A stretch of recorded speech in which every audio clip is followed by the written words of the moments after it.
देखिए दर्पण में क्या होता है कि दर्पण में एक सरफेस जो होती है उस पर पॉलिश होती है, और दूसरी जो सरफेस है जहां हमारा प्रतिबिंब वगैरह दिखता है उसको कहते हैं हम रिफ्लेक्टेड सरफेस यानी परावर्तन तल। तो परावर्तन तल अवतल में तो ये दबा हुआ होता है, क्योंकि गोलीय दर्पण है तो ये गोले के पार्ट होते हैं, एक गोल गोला बना दीजिए, उसके पार्ट हैं, उसके क्या हैं, ये पार्ट हैं। और दूसरी सरफेस क्या होती है, परावर्तन तल, जहां से परावर्तन होता है। ये गोले के पार्ट होते हैं गोलीय दर्पण, जिसमें ये सरफेस दबी हुई है उसको हम अवतल कहेंगे यानी कॉनकेव कहेंगे, और जिसमें ये सरफेस यानी रिफ्लेक्टेड सरफेस उभड़ी हुई है उसको हम कॉन्वेक्स बोलेंगे, यानी बाहर की ओर बज रहा होता है उसको हम क्या बोलेंगे, कॉन्वेक्स बोलेंगे। तो ये पीछे क्या है, पॉलिश है, पॉलिश हो सकती है आयरन की किसी ऑक्साइड की हो सकती है, जो आपने लाल कलर की पॉलिश देखी होगी पीछे। दर्पण तभी बनता है कांच से। तो इसमें क्या होता है, एक मिड पॉइंट भी होगा, किसी भी दर्पण का एक मिड पॉइंट होगा। मान लीजिए ये mm कोई दर्पण है, इसका एक मिड पॉइंट भी होगा। तो मिड पॉइंट है, और जैसा मैंने आपको बता दिया कि ये एक गोल गोले का पार्ट है, तो गोले का तो सेंटर भी होता है। तो ये जो मिड पॉइंट है इस दर्पण का, इसको बोलेंगे पोल, यानी ध्रुव बोलेंगे, ध्रुव लेंस, यानी दर्पण का ध्रुव, लेंस नहीं दर्पण का ध्रुव। और ये बीच में जो इस गोले का सेंटर होगा इसको सेंटर ऑफ कर्वेचर बोलेंगे, यानी वक्रता केंद्र। क्या होगा ये, वक्रता केंद्र, सी से डिनोट करेंगे। तो ये देखिए कि वक्रता केंद्र और ध्रुव से यानी पोल से और आपके वक्रता केंद्र से होके जाने वाली रेखा मुख्य अक्ष कहलाती है, मुख्य अक्ष, जिसे कहते हैं हम प्रिंसिपल एक्सिस। क्या बोलते हैं, प्रिंसिपल एक्सिस, ठीक है, मुख्य अक्ष कहलाती है। और ये आपका वक्रता केंद्र है सी क्या है आपका वक्रता केंद्र, और पी क्या है, ध्रुव यानी pole. Mid point of the mirror is called pole, और centre of the sphere by which the mirror is form is called centre of curvature, यानी वक्रता केंद्र जिसकी स्फीयर का पार्ट है उसका सेंटर क्या कहलाएगा, वक्रता केंद्र। तो वक्रता केंद्र और पोल के बीच में एक पॉइंट होता है, ये हम कंपटीशन के लिए पढ़ा रहे हैं इसलिए आपको डायरेक्ट बताएंगे। इसके बीच में एक पॉइंट होता है जिसे कहते हैं हम फोकस।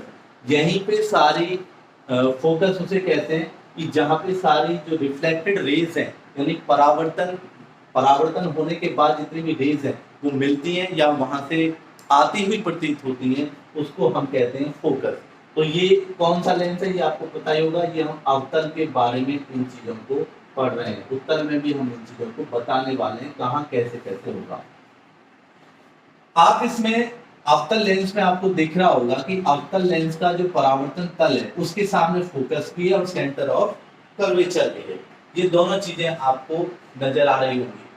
पोल और फोकस की बिल्कुल मिड पॉइंट में ये फोकस होता है, ठीक है, और पोल से फोकस तक का जो डिस्टेंस है उसको हम कहते हैं फोकस दूरी।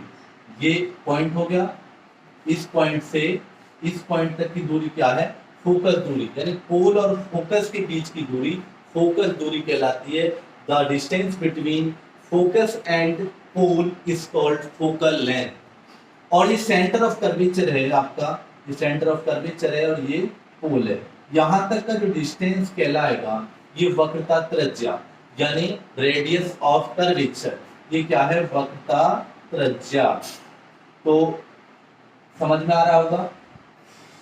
ये mn आपका लेंस है, m और n को मिलाने वाली एक हॉरिजॉन्टल रेखा जिसे हम डॉटेड डॉटेड कह सकते हैं, इमेजिनरी है ये, इसको हम कहते हैं एपरेचर। क्या बोलते हैं, एपरेचर ऑफ मिरर। तो बात समझ में आ रही है। तो पोल कहाँ होता है, पोल और सेंटर ऑफ कर्वेचर के बीच का जो पॉइंट है वो फोकस कहलाता है, पोल से जो भी दूरी है इसकी वो फोकल लेंथ है, यानी फोकस दूरी है। और पोल से सेंटर ऑफ कर्वेचर की दूरी आपकी वक्रता त्रिज्या कहलाती है। और पोल, फोकस और सेंटर ऑफ कर्वेचर से गुजरने वाली इमेजिनरी लाइन उसे मुख्य अक्ष या प्रिंसिपल एक्सिस कहते हैं। तो ये था अवतल लेंस के लिए सारी इंफॉर्मेशन बताई। मैं फिर बताता हूं उत्तल लेंस में क्या क्या होता है। यह है आपका उत्तल लेंस, इसको मैं एमएन बोल दूं। उत्तल लेंस है, इसमें एक और पॉलिश है और जो उभरी हुई सरफेस है वो परावर्तन तल है, यानी रिफ्लेक्टेड सरफेस है। रिफ्लेक्टेड सरफेस, अब ये बाहर की ओर, यानी बाहर की ओर निकली हुई रिफ्लेक्टेड सरफेस है। तो ये जो इसका अगर हम गोला बनाए यानी स्फीयर बनाए तो स्फीयर अंदर की ओर बनेगा, यानी पॉलिश की ओर बनेगा। तो उसका एक केंद्र भी होगा जिसे हम वक्रता केंद्र बोलेंगे। और लेंस का, जैसे आप जानते हैं कि दर्पण का जो मिड पॉइंट है उसको हम पोल बोलेंगे, यानी ध्रुव बोलेंगे। पोल और सेंटर ऑफ कर्वेचर के बीच का जो पॉइंट है वो फोकस होता है। यहाँ पर ही प्रतिबिंब बनते हैं, या प्रतिबिंब वाली लाइंस, प्रतिबिंब बनते नहीं कि प्रतिबिंब वाली लाइंस जो है वो रेस यहाँ पे मिलती हैं और यहाँ से आती हुई प्रतीत होती हैं। तो ये क्या है? फोकस। तो इसमें तो आती हुई प्रतीत होंगी क्योंकि ये उत्तल लेंस है और फोकस इसका पॉलिश के अंदर है, यानी मिरर के पीछे है, बिहाइंड द मिरर है। तो दर्पण के पीछे है, सेंटर ऑफ कर्वेचर की दर्पण के पीछे है, लेकिन अवतल लेंस में ये आगे की ओर था। तो वही इंफॉर्मेशन सेम है, पोल और फोकस के बीच की दूरी फोकस दूरी कहलाएगी। क्या कहलाएगी?